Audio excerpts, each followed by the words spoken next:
అదే వాళ్ళు వచ్చి ఇంట్లో ఉండేసి బేగం పగలు దొంగచాటుగా బేగం పగలు కొట్టి ఇంట్లో ఉన్నారు. మేము వచ్చి ఎత్తేసినాను.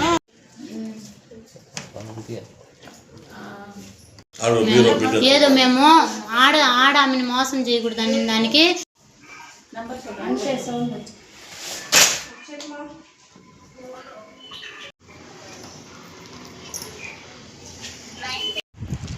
నేను తీసుకున్నాను 20 రూపాయలు వడ్డీ 5,000కి 50,000కి వారానికి 5,000 వడ్డీ కట్టినాను. కొన్ని రోజులు మళ్ళీ 10 రూపాయల వడ్డీ కూడా కట్టినాను. దానికి వడ్డీ కట్టే కాకపోతే వేరే వాళ్ళ దగ్గర వడ్డీ తీసి మళ్ళీ ఆ వడ్డీ కట్టి అట్లా 3 లక్షలు రాయించుకున్నారు పోలీస్ స్టేషన్లో. ఇస్తానని నొక్కున్నాం మేము. ఇస్తానని నొక్కుంటే ఇంకా టైం ముందే పోలీస్ స్టేషన్లో ఆర్డర్ ఇచ్చినారు. బేగలు పగలు కొట్టుకో ఇంట్లో ఉండని చెప్పినారు. సంసారం ఉన్న ఇంట్లోకి వచ్చి కాపురం ఉన్నారు. ఇప్పుడు వాళ్ళు ఎట్లా చెప్పండి, మీరే న్యాయం చెప్పండి. నేనే ఇవ్వనని చెప్పట్లేదు కదా, ఇస్తానంటున్నాను. ఇప్పుడు కోర్టుకు వేసినాము, నేనే కడతాను. ఆయమ్మ అప్పు ఆయప్పకి సంబంధం లేదు. ఆయమ్మ దగ్గర కవిత దగ్గర తీసుకున్న డబ్బు నేనే కట్టాలి, నాకే సంబంధం. ఆ అప్ప ద్వారా ఏం తీసుకున్నాడు ఆ అప్పు కట్టుకుంటాడు. చెప్పండి. నా పేరు చంద్రశేఖర్. నేను బీసీ కాలనీలో కాపురం ఉండాలి, ఇల్లు కట్టుకున్నాను. నా ఇల్లు నేను డబ్బు ఇవ్వాలని చెప్పి దౌర్జన్యంగా వచ్చి బీగాలు పగలగొట్టి నా ఇంట్లో ఉన్నాను. నేను ఇంట్లో కాపురం ఉన్నాను. కానీ బీగాలు పగలు కాపురం ఉన్నాను చెప్పి నేను పోలీసు కంప్లైంట్ ఇస్తే పోలీసు వాళ్ళు దాని గురించి పట్టించుకోలేదు. మేము వాళ్ళకి ఇచ్చే డబ్బు కాపురం ఉన్నా అంటారు. నేను నా వల్ల అది చేసేది కాకుండా కోర్టుకు పోయినాను. కోర్టు నుంచి ఆర్డర్స్ వచ్చినా కానీ వాళ్ళు ఇల్లు ఖాళీ చేయలేదు. నాది ఇల్లు, నా డబ్బు ఇచ్చేసుకోవాలని. కానీ నేను ఆమెకు అప్పు లేదు, కానీ నా ఇల్లు ఖాళీ చేయమని అడిగితే వాళ్ళు చేయలేదు. ఆడవాళ్ళు నేనేం చేయలేకపోయాను. కాబట్టి నాకు న్యాయం చేయాలని నేను కోరుతున్నాను. ఇంటి బీగాలు కవిత ఇంటి బీగాలు కవిత పగలగొట్టి వాళ్ళు దౌర్జన్యంగా ఆ ఇంట్లో ఉండారు. కాపురం ఆ ఇంట్లో కాపురం కూడా ఉన్నాను. అన్ని సామాన్లు అట్లా ఉన్నాయి. చెప్పట్లేదా ఇస్తాను. నాకు మొగుడు లేడు, బిడ్డలు లేరు. ఏదో అన్నం వేస్తున్నా 3 చచ్చిపోయిన కాడి నుంచి. ఇది కూడా చెడ తీసినారు. ఇప్పుడు కొడతారంటున్నాను. ఇప్పుడు అంగడి పెట్టుకున్నాను. అంగడిలో సంపాదించి మీరు కూడా కొద్ది డబ్బులు ఇవ్వండి, నేను కట్టేస్తానని ఒప్పించినాను. నన్ను కొడతారంట ఇప్పుడు వాళ్ళు. నాకన్నది ఎవరు అనుకోమని దిక్కు లేదు. నేనేమి ఇవ్వనంటున్నాను, ఇస్తానంటున్నాను కదా. టైం తీసుకున్నాం కదా, ఇంకా 2-3 రోజులు ఇంకా చూడాలి కదా. నాకేం డబ్బు బంగారం లేదు, ఇంట్లో సంసారం ఉంది కదా. ఎట్లా పగలు కొడతారు? ఇప్పుడు ఏ గిన్నె పోయినా ఏ గుడ్డు పోయినా నేను ఎవరిని అడుక్కోవాలి? ఇప్పుడు నేను నాకు ఎవరు తీసి దిక్కులే గుట్టు ముక్క. అప్పు చేసేసిన నా కర్మ కాలి, నా నెత్తి మీద ఏదో ఉంది. అప్పు చేసేసినాను, ఒప్పుకున్నాను కదా, కడతాను. ఏదో కొద్ది కడతాము. పోలీస్ కంప్లైంట్ ఇచ్చినాము. పోలీస్ స్టేషన్లోనే 3 సార్లుగా టైం తీసుకున్నాము. ఈ నెల లాస్ట్ వరకు టైం ఉంది మేడం. వీళ్ళకి అడుక్కున్నాను నేను. ఎవడో అడిగి పెట్టినారు కూడా కడదామని. ఇలాగా ఎంతలోనే వచ్చి ఈ పని చేసినారు మేడం. ఎంత పరువు తీసినారు తెలుసునా?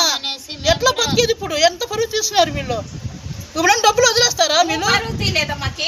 ఎట్లా తీసినారా? మరి మీరు ఇట్లా చేస్తారు కదా. అంగడి పెట్టినాను మేడం, ఏదో కొంత సంపాదించి కడదామని అంగడి పెట్టినాను. అంగడి పెడితే అంగడి దగ్గరికి వచ్చి కూడా ఎట్లా పరువు చేస్తారు తెలుసునా? నెలకు 10,000 ఆయన కూడా వడ్డీ కట్టుకుని వచ్చాను. ఒక నెల లేట్ అయింది అనుకో 10,000కి మళ్ళీ 560 రూపాయలు ఫైన్ వేసుకుని తీసుకుంటుంది.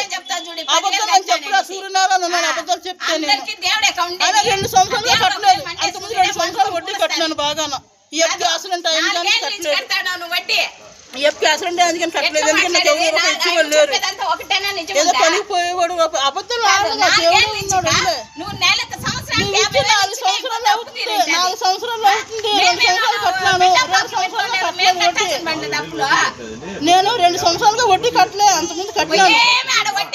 కట్టింది లేదు. కొట్టిన తర్వాత ఫస్ట్ పోలీస్ స్టేషన్ లో డబ్బు గురించి కంప్లైంట్ ఇచ్చింది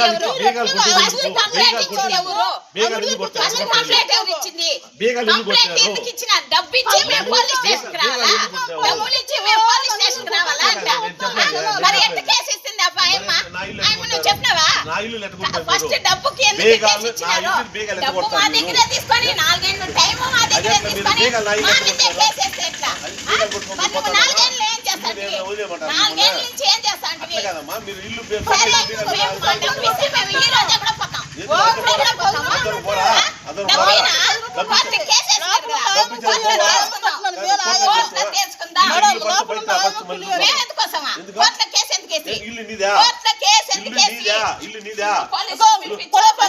మేడం చూడండి, మరి ఏం చేయాలా? కోర్టు చేయకపోతే ఇల్లు కొట్టేది మా కాళ్ళ మీద చెప్తారు వద్దు.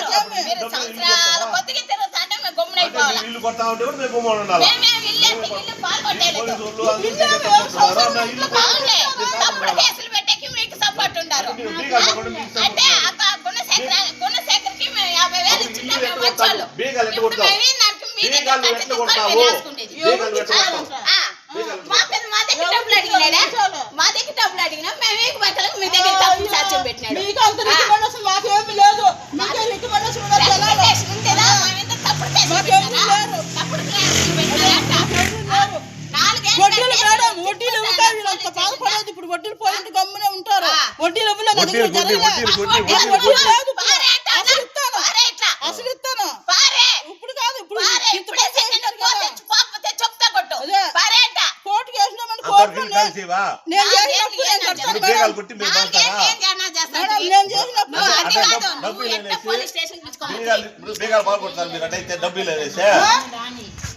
డబ్బులు నీకు ఇవ్వాలి. మేము ఒకే మాట ఇప్పుడు నేను ఇచ్చినాను కదా.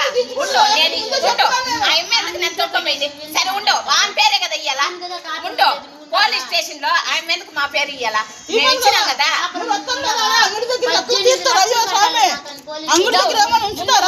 సరే నాదే తప్పు కూడా ఉన్నాయి. డబ్బు ఇచ్చినాం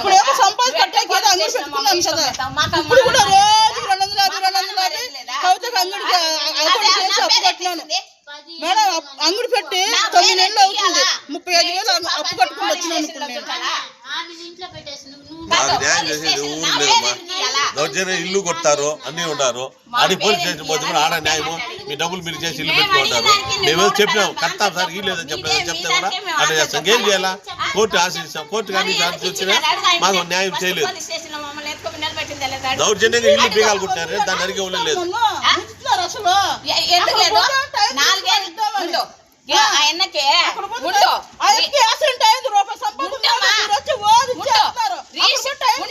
రిజిస్టర్ చేసుకునే టైం తీసుకున్నావు. లోన్ తీసుకునే టైం తీసుకున్నావు. అన్నిటికీ టైం తీసుకున్నావు. ఇప్పుడు ఆఖరికి మా మీదే కేసులు వేసేసివి. మమ్మల్ని పోలీస్ స్టేషన్ లో పెట్టేసివి. ఇది ఎక్కడ అన్యాయమో? ఎక్కడ న్యాయమో అంట. ఎందుకు పోలీస్ స్టేషన్ చేసినావు? అడిగితే సమాధానం చెప్పాలా? అడిగిన దానికి మమ్మల్ని పెట్టేసా? మాకు మాన మర్యాద లేదా? మాన మర్యాద లేదా? వడ్డీ ఎన్నేళ్ళు లేదు? 4 ఏళ్ళు. 4 ఏళ్ళు రూపాయి కొట్టింటే కాదు చెప్తా కొట్టించుకుంటా. 4 ఏళ్ళు 4 ఏళ్ళు రూపాయి లేదు. రిజిస్టర్ చేయాలా? లోన్ పెట్టాలా? రిజిస్టర్ చేయాలా? యాక్సిడెంట్ అయింది.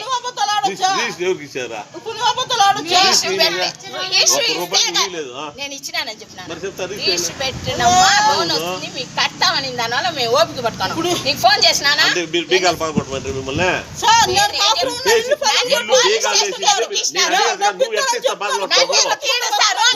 డబ్బు నా దగ్గర తీసుకొని నా మీద పోలీస్ స్టేషన్ డబ్బులు ఇచ్చినాం కదా. ఎట్లా ఇస్తావు? మీరు చెప్పిన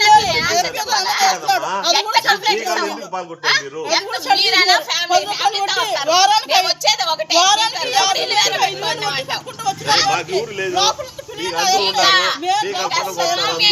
మేమే అనాథలాగా